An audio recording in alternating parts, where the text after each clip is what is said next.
Shalom saudara-saudari yang dikasihi Tuhan. Terima kasih untuk yang sudah subscribe, like, komen, dan share. Dan yang belum silakan subscribe, like, komen, dan share. Tuhan Yesus memberkati kita semua. Firman Tuhan pada saat ini berjudul Layanilah dengan kasih Allah. Sebuah kisah dari Nabi Yunus. Saudara-saudari dapat membaca kitab Yunus yang 4 pasal itu seluruhnya dari pasal pertama sampai yang keempat. Maka saudara akan melihat keseluruhan kisah yang begitu indah, yang memberikan pengajaran bagaimana kita harus melayani Tuhan dengan kasih Allah.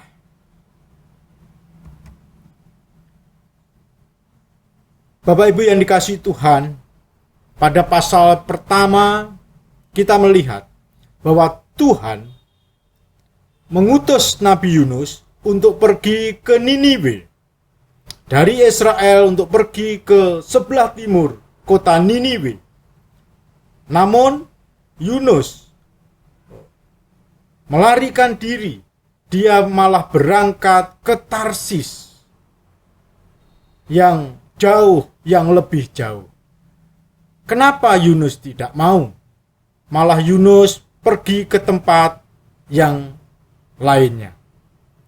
Saudara-saudara yang dikasihi Tuhan, Niniwe adalah ibu kota dari kerajaan Asyur atau Assyria. Dan itu jaraknya dari Israel sekitar 550 mil. Namun Yunus tidak mau pergi ke sana, tidak mau mentaati perintah Tuhan. Ya karena Yunus tidak mengasihi Niniwe. Yunus lebih mengasihi bangsanya Israel. Dan Yunus memilih untuk pergi ke Tarsis yang jaraknya 2.500 mil. Lebih jauh daripada Niniwe Israel. Nah, saudara-saudari yang dikasihi Tuhan, kita ingat kisah itu dan kita mungkin sering mendengarnya di sekolah minggu atau dari pengkhotbah-pengkhotbah yang lain. Nah, saudara-saudari yang dikasihi Tuhan, lalu apa yang terjadi? Bagaimana kedaulatan Allah, karya Allah bertindak ketika Yunus tidak mau berangkat ke Niniwe. Yunus tidak mau berangkat memang karena dia tidak mengasihi Niniwe, ibu kota daripada Asyur atau Assyria itu. Sebagaimana sering kita dengar, Yunus naik perahu, naik kapal, dia ingin pergi ke Tarsis yang jaraknya 2.500 mil, lebih jauh daripada ke Niniwe yang hanya 550 mil. Nah, di dalam perjalanan Yunus yang sedang tidur di bagian bawah kapal itu diterjang ombak. Allah berkarya sehingga kapal itu diterjang ombak. Allah mendatangkan angin ribut badai sehingga kapal itu begitu hebatnya diterjang ombak. Singkat cerita, semua orang yang naik di kapal itu berdoa kepada Allahnya masing-masing. Namun Yunus kedapatan dia tidur pulas di bagian bawah. Lalu ditanyai oleh penumpang kapal itu, apa yang menyebabkan mengapa dia bisa tidur pulas sementara yang lain ketakutan kapalnya diterjang ombak. Singkat cerita, Yunus mengakui kesalahannya, bahwa dia melarikan diri daripada Allah, tidak mau taat kepada Allah. Diutus ke Niniwe, dia malah pergi ke Tarsis, ke tempat yang jauh. Dan singkat cerita, mereka membuang undi, siapa yang akan dibuang ke laut untuk meredakan badai yang menghantam kapal itu. Seperti gambar di dalam slide ini, bahwa Yunus akhirnya dilemparkan ke laut. Dan oleh penentuan Allah, oleh pertolongan Allah, oleh kuasa Allah, Yunus diselamatkan. Dia tidak mati tenggelam, melainkan Allah menyelamatkan melalui ikan yang besar yang menelan Yunus hidup-hidup. Ini juga adalah bagian daripada anugerah Allah, kasih sayang Allah kepada Yunus. Walaupun Yunus tidak taat, Allah masih mengampuni, Allah masih memaafkan, Allah memberikan dia kesempatan yang kedua untuk mentaati firman-Nya. Allah berdaulat, Allah berkuasa. Tanpa Yunus pun Allah bisa membuat Niniwe bertobat. Namun Allah dengan penuh kasih sayang ingin memakai hambanya Yunus untuk mewartakan berita sukacita, berita keselamatan, berita pengampunan dosa kepada mereka yang mau bertobat. Ya, itu gambarnya Yunus dimuntahkan oleh ikan yang besar, sehingga Yunus tetap hidup.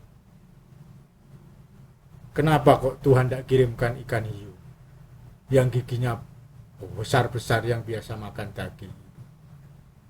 Ya, Tuhan mengasihi Yunus. Tuhan ingin Yunus memperbaiki kesalahannya dan dia melakukan tugas itu. Tuhan kirimkan ikan yang baik yang menelan Yunus hidup-hidup, sehingga Yunus pada pasal 2 Yunus berdoa ketika dia di dalam perut ikan itu. Saudara bisa baca di sana. Kisahnya begitu menarik dan pelajarannya begitu dalam, yang terutama pada pasal 4 akan kita jelaskan di slide-slide berikutnya ini. Setelah dimuntahkan oleh ikan yang besar itu, Yunus akhirnya mendapat tugas, perintah yang kedua dari Allah untuk bermisi, memberitakan kabar pengampunan, memberitakan kabar sukacita kepada penduduk Niniwe yang berdosa, yang ada di kerajaan Asyur itu.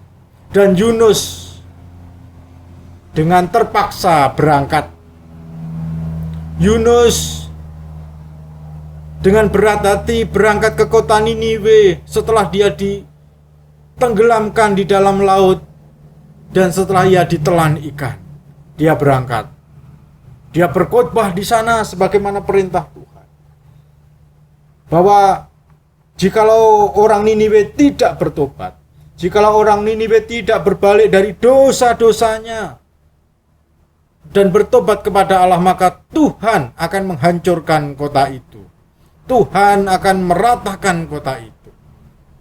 Nah, Bapak Ibu Saudara sekalian, itulah perintah Tuhan kepada Yunus. Yunus pada perintah yang kedua ini menjalani misi itu masih tetap tanpa kasih Allah. Dia bisa mengerjakan misi itu walaupun tanpa kasih ilahi di dalam hatinya. Mungkin dengan berat hati, sangat mungkin dengan terpaksa dia daripada dihukum Tuhan untuk yang kedua kalinya. Dan hebatnya Bapak Ibu yang dikasihi Tuhan, sekali khotbah 120.000 orang Niniwe bertobat. Penduduk Niniwe bertobat, dari raja sampai rakyat jelata. Bahkan binatang-binatang pun diperintahkan untuk berpuasa karena mengakui dosa-dosa mereka, karena mereka bertobat kepada Tuhan. Dan di sini kita melihat rencana dan kehendak Tuhan sudah dilaksanakan oleh Yunus dengan sukses. Sekali khotbah di kota yang besar itu, yang penduduknya 120.000, yang kotanya luas, kalau dijalani dengan jalan kaki beberapa hari, dan sekali khotbah, mereka semua menyadari dosa-dosanya dan berbalik kepada Tuhan. Rencana Tuhan sudah dilaksanakan oleh Yunus. Walaupun Yunus yang melaksanakan tidak dengan hati yang penuh kasih kepada orang-orang Niniwe.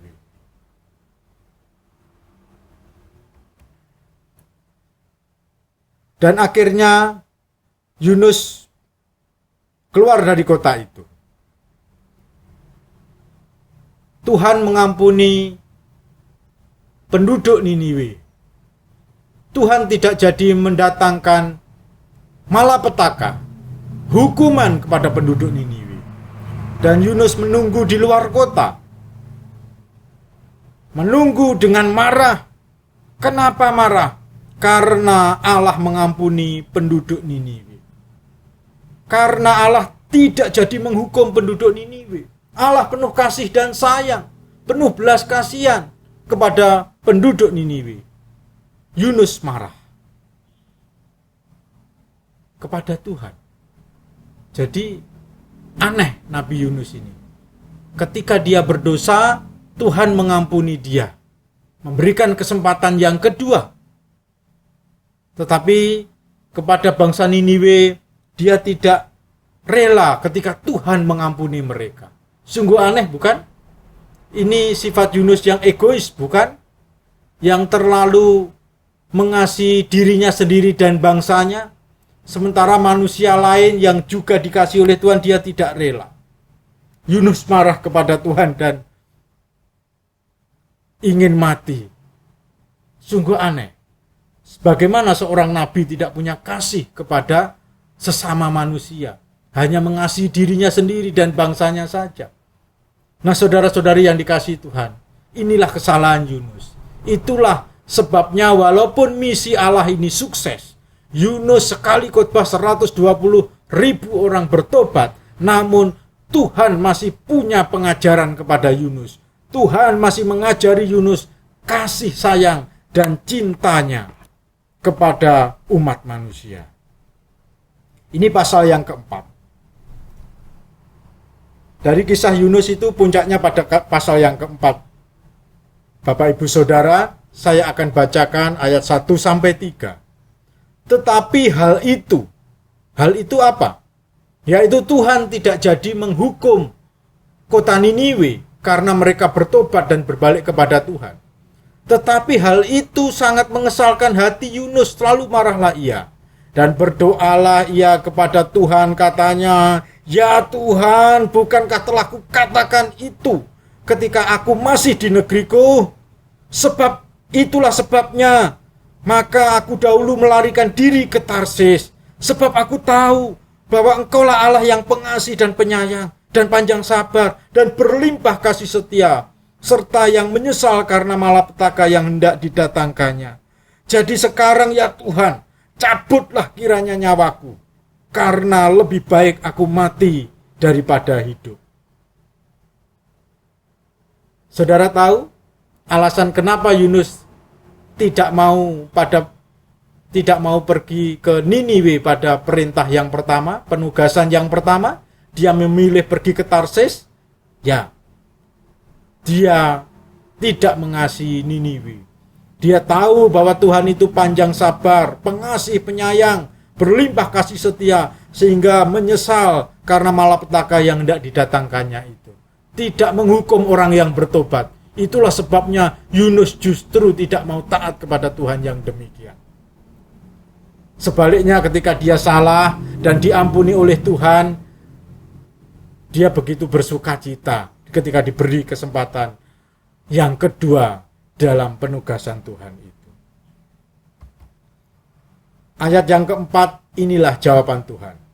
Tetapi firman Tuhan, "Layakkah engkau marah? Yunus telah keluar meninggalkan kota itu dan tinggal di sebelah timurnya. Ia mendirikan di situ sebuah pondok dan ia duduk di bawah naungannya, menantikan apa yang akan terjadi atas kota itu. Lalu atas penentuan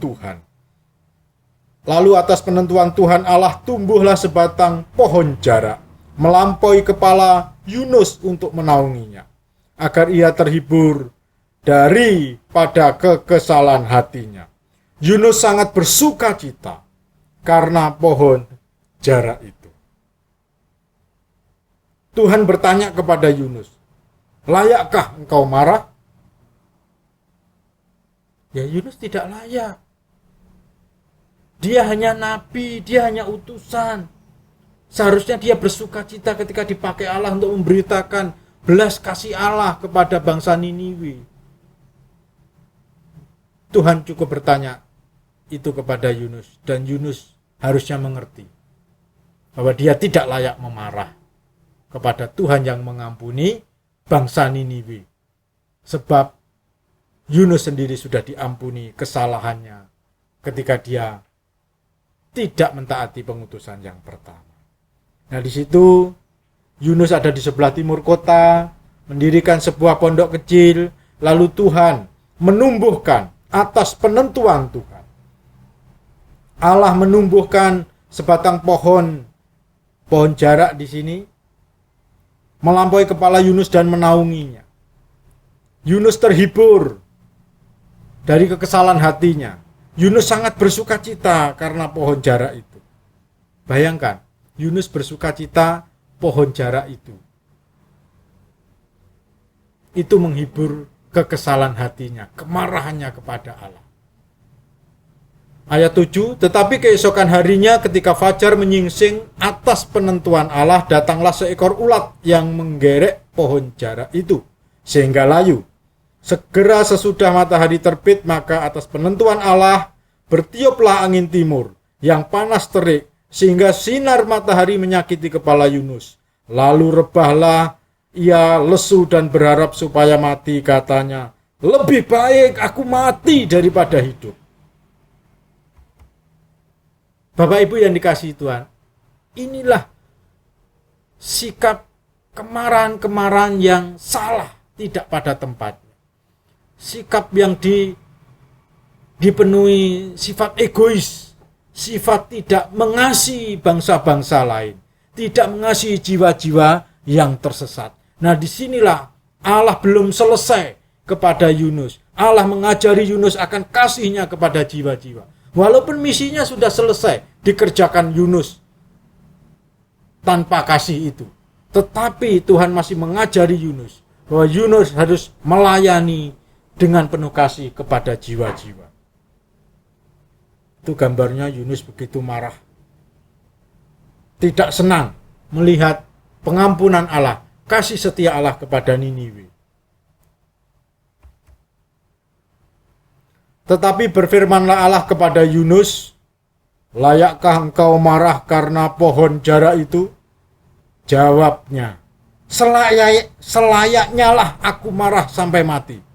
Lalu Allah berfirman, engkau sayang kepada pohon jarak itu, yang untuknya sedikit pun engkau tidak berjerih payah, dan yang tidak engkau tumbuhkan, yang tumbuh dalam satu malam dan binasa dalam satu malam pula. Nah, Bapak Ibu yang dikasihi Tuhan, Tuhan bertanya lagi, layakkah engkau marah karena pohon jarak itu? Yunus tidak mengusahakan pohon jarak itu. Atas penentuan Tuhan tumbuh dalam satu malam dan mati dalam satu malam. Yunus marah. Di situ Tuhan menegur kesalahan daripada Yunus. Engkau sayang kepada pohon jarak itu. Nah, Bapak Ibu yang dikasihi Tuhan, Yunus ternyata lebih sayang kepada pohon jarak daripada jiwa-jiwa yang ada di kota Niniwe itu, 120 jiwa. Bayangkan, seorang nabi seperti itu. Kalau saudara manusia yang berdosa, yang membutuhkan kasih pengampunan Allah, dan ada nabi Allah yang tidak sungguh-sungguh, tidak penuh kasih, memberitakan berita sukacita, berita pengampunan Allah itu kepada saudara, pasti saudara juga tidak suka. Kita ingin mereka yang memberitakan berita pengampunan dan kasih Allah itu dengan penuh kasih Allah juga di dalam hatinya, bukan keterpaksaan, bukan dengan keegoisan, bukan dengan kecintaan kepada benda-benda tanpa cinta kepada jiwa-jiwa. Nah, saudara-saudari yang dikasihi Tuhan, Allah berfirman pada ayat yang ke-11, bagaimana tidak aku akan sayang kepada Niniwe, kota yang besar itu, yang berpenduduk lebih dari 120.000 orang, yang semuanya tak tahu membedakan tangan kanan dari tangan kiri, dengan ternaknya yang banyak. Yunus sayang pada pohon jarak. Yunus mengasihi pohon jarak karena dia menaungi kepalanya. Tapi Yunus tidak mengasihi jiwa-jiwa. Aneh bukan? Allah mengampuni dosa Yunus ketika dia tidak mentaati perintah pertama. Tapi Yunus tidak senang ketika Allah mengampuni penduduk Niniwe. Nah, disinilah Allah memberikan pelajaran kepada Yunus. Supaya dia lebih mengasihi jiwa-jiwa. Daripada mengasihi benda-benda, materi-materi, pohon jarak, dan bangsanya sendiri. Bapak, Ibu, Saudara sekalian, kita, hamba Tuhan, pendeta, pelayan-pelayan Tuhan, ataupun orang-orang Kristen, dapat saja melayani tanpa kasih Allah. Kita dapat melayani hanya mengejar pohon jarak yang lain dalam tanda petik. Bisa saja untuk kepuasan diri sendiri kita melayani. Bisa saja untuk prestasi kita melayani. Untuk uang, untuk kekayaan, untuk kedudukan, untuk kepuasan, untuk keinginan, dan untuk ambisi kita masing-masing. Bisa saja kita melayani seperti Yunus, itu bisa saja. Dan sangat besar itu kemungkinannya. Mungkin saja kita bisa berkhotbah di hadapan banyak orang. Kita bisa memberitakan Injil. Kita bisa menggembalakan. Tapi sebenarnya kita tidak mengasihi jiwa-jiwa itu. Yang kita pentingkan adalah berapa banyak uang yang saya dapat dari pelayanan ini. Saya mendapat income berapa. Saya bisa mengumpulkan apa dari pelayanan ini. Nah, saudara-saudara yang dikasihi Tuhan, itu masalah motivasi, masalah pendorong. Harusnya kasih Allah yang mendorong kita untuk kita melayani, menggembalakan, bermisi, mendoakan, menguatkan, dan lain sebagainya. Bukan hal-hal yang lain. Allah ingin Yunus melayani dengan kasihnya, bermotivasikan kasihnya,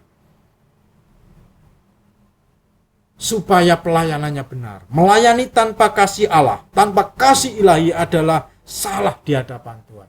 Mengerikan. Tuhan tahu hati kita.